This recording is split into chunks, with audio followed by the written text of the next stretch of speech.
Somewhere in a small village in the Philippines, a mother looks at her child's curly hair and wonders where it came from. Somewhere in Malaysia, a young man gets teased at school because his hair waves while everyone else's is straight. Somewhere in Indonesia, a grandmother tells her granddaughter that curly hair must be a gift or curse from a foreign sailor who visited the island centuries ago. This story has been repeated for generations across almost every part of Southeast Asia. Curly hair, people were told, was not truly Asian. It was something borrowed, something mixed in from outside, a leftover trace of a Spanish soldier, a Portuguese trader, or some other stranger who passed through long ago. For a long time, nobody questioned this idea. It became a kind of quiet family folklore, repeated at dinner tables and passed down without proof. But over the last 2 decades, something remarkable has happened. Scientists, using modern DNA technology, have gone back and tested this old belief against actual genetic evidence.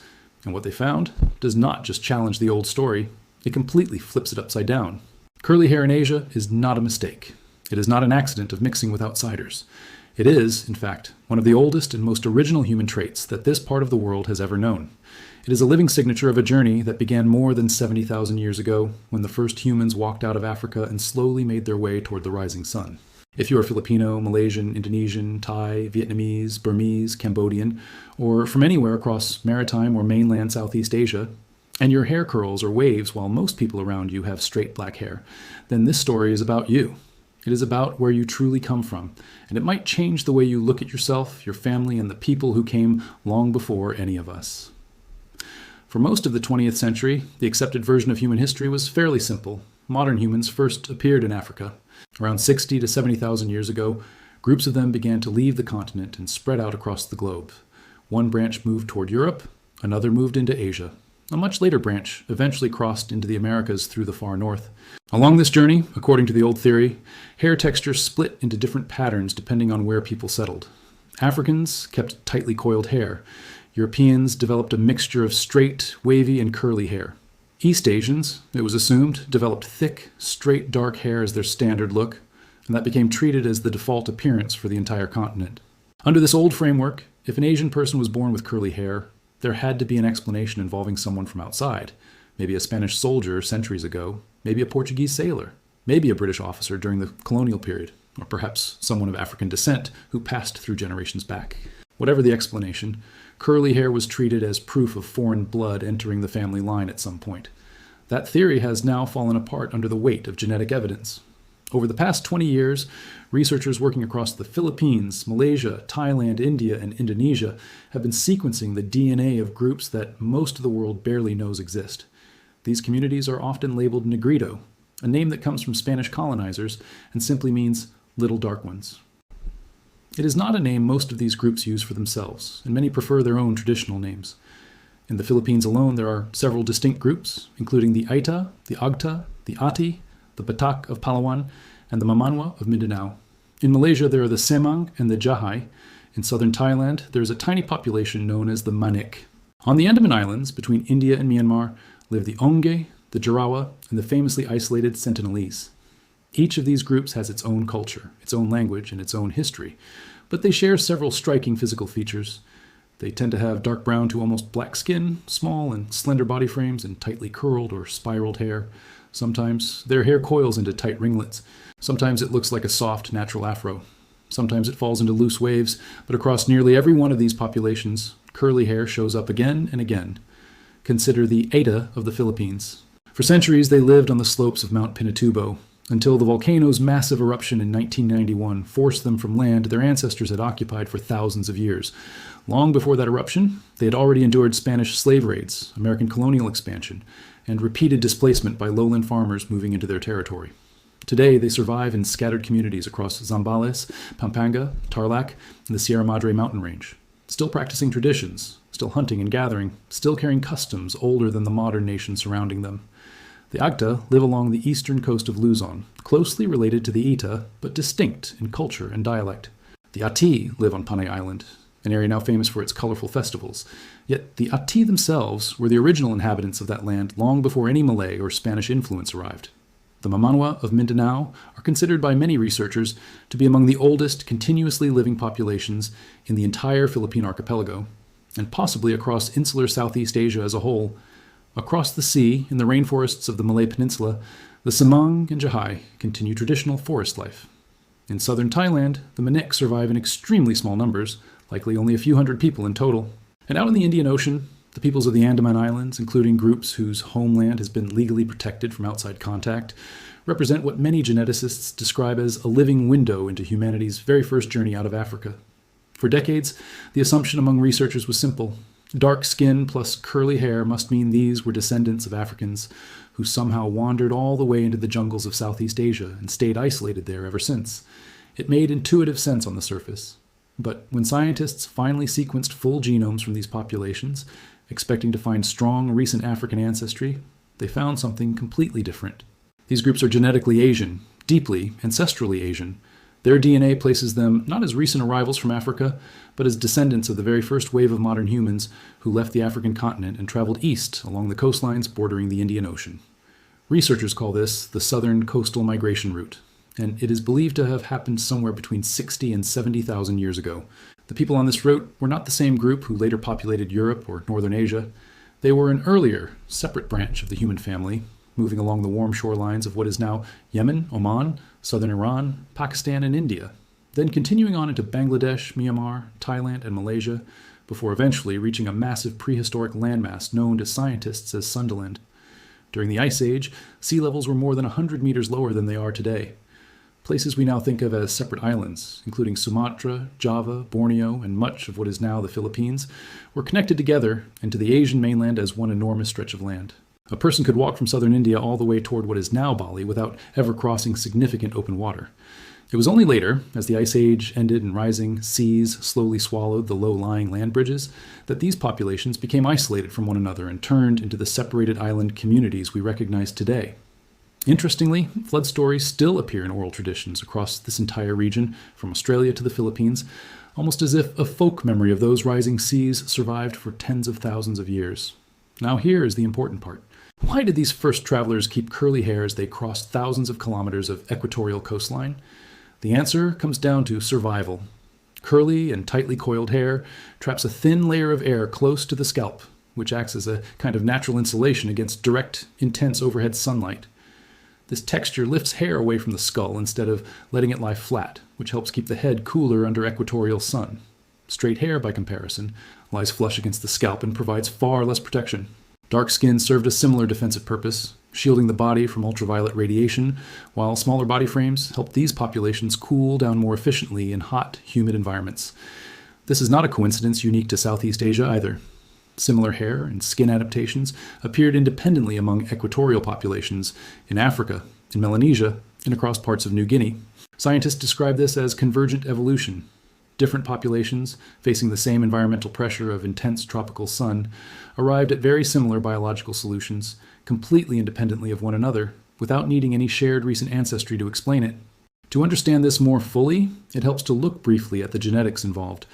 Hair texture is shaped by multiple genes working together, and researchers are still mapping out exactly how they interact. Two of the most important genes in this story are called TCHH and EDAR. TCHH, short for trichohyalin, produces a protein that helps determine the internal structure of each strand of hair, strongly influencing whether it grows out straight, wavy, or curly. EDAR, or ectodysplasin. A receptor is even more fascinating. A specific variant of this gene, often labeled the 3,7D-A variant, is extremely common among East Asian and Native American populations. It is associated with thicker, straighter hair, a higher density of sweat glands, and even a distinctive shovel-shaped pattern in the front teeth. This variant is believed to have arisen somewhere in Northeast Asia roughly 30,000 years ago, and then spread rapidly through East Asia and eventually into the Americas via the ancient land bridge connecting Siberia and Alaska. It is largely responsible for the thick, straight hair so common across much of East Asia today. The Negrito populations, however, do not carry this East Asian EDR variant at anywhere near the same frequency. Instead, they carry older gene variants, closer to those found among South Asians, some African populations, and ancient human genomes recovered by archaeologists. Their hair follows an older genetic blueprint. When their lineage mixes with later arriving East Asian populations, the result is very often exactly what we see across so much of Southeast Asia today. Hair that is neither perfectly straight nor tightly coiled, but somewhere in between, wavy or loosely curled alongside skin tones that fall between the extremes as well. Genetically speaking, these traits sit right at the meeting point between two ancient human lineages, the earliest coastal travelers and the later arrivals who came down from the north. There is another layer to this story that makes it even more extraordinary. Several Negrito populations, especially the Aita and Mamanwa of the Philippines, carry some of the highest levels of Denisovan DNA found anywhere in the world. Denisovans were an archaic human species, cousins of the Neanderthals, who lived across Asia for hundreds of thousands of years before disappearing as a distinct group. Before they vanished, they interbred with the modern humans passing through their territory. Most people of East Asian descent today carry a small trace of Denisovan DNA, typically under 1%, but research has found the Ida carrying around 5%, and Papuan populations in New Guinea carrying somewhere between 4 and 6%, among the highest documented anywhere on the planet. This means that as the earliest coastal travelers made their long journey east, they did not just preserve their curly hair and dark skin. At some point along the way, they met another branch of ancient humans entirely, and their descendants carried that connection forward for tens of thousands of years, all the way to communities alive today in the mountains of Luzon, the forests of Mindanao, and the islands of the Andaman Sea. Some researchers believe certain Denisovan-derived gene variants may even be linked to immune adaptations against tropical diseases, or to how the body handles environments with lower oxygen at higher altitudes. Now here is where this story becomes personal for millions of people. If your family comes from the Philippines, Malaysia, Indonesia, Thailand, or almost anywhere across Southeast Asia, there is a strong likelihood that your DNA carries some percentage of this ancient ancestry. And if your hair curls or waves, that percentage tends to run higher than the regional average. Large-scale genetic studies mapping Filipino ancestry across the archipelago have found traces of this deep ancestry in nearly every regional population, ranging from just a few percent in lowland communities to more than 20% in some highland and rural groups, with certain Cordillera populations showing even higher levels. Researchers describe the Filipino genome as a layered record, built from at least 5 separate waves of migration over thousands of years. The oldest and deepest layer belongs to the ancestors of the Ita and related groups. Everyone else, including Austronesian farming communities that arrived from Taiwan roughly 4,000 years ago, traders who came through Borneo and Sulawesi, merchants who crossed the Indian Ocean from South Asia, and later Chinese, Spanish, and American arrivals, built their history on top of that original foundation. The same pattern holds true across the wider region. Malaysia's Semang and Senoy populations left ancestry that still shows up in the genomes of modern Malay communities. Indonesia, particularly its eastern islands, carries deep traces of Papuan and Negrito-related ancestry. Southern Thailand, parts of Cambodia, parts of Vietnam, and even some populations in southern China and southern India carry echoes of this same ancient migration. Wherever the southern coastal route once passed, it left a genetic trail that still shows up today in skin tone, facial structure, and, most visibly of all, in hair. So when someone of Filipino, Malaysian, or Indonesian descent is born with curly or wavy hair, that trait is not evidence of a foreign ancestor slipping into the family tree a few generations back. It is, if anything, the opposite. It is one of the oldest and most original expressions of ancestry in the entire region, tracing back to the very first humans who ever set foot on Asian soil, long before recorded history, long before agriculture, long before anyone had a name for the continent we now call Asia. There is also a more difficult part of this story that deserves to be told honestly. Many of these Negrito communities, despite carrying some of the deepest and oldest ancestry in the region, have faced centuries of hardship. They were pushed off their traditional lands by later arriving farming communities. They were captured and enslaved during periods of Spanish and other colonial rule. They were driven further into mountains and forests as lowland populations expanded. And often they were looked down upon by neighboring communities who, without realizing it, shared much of the same ancestry. In the Philippines today, many Aite communities continue to live in poverty, frequently overlooked by the modern state. In Malaysia, the Semang and Senoy face similar struggles for recognition and land rights.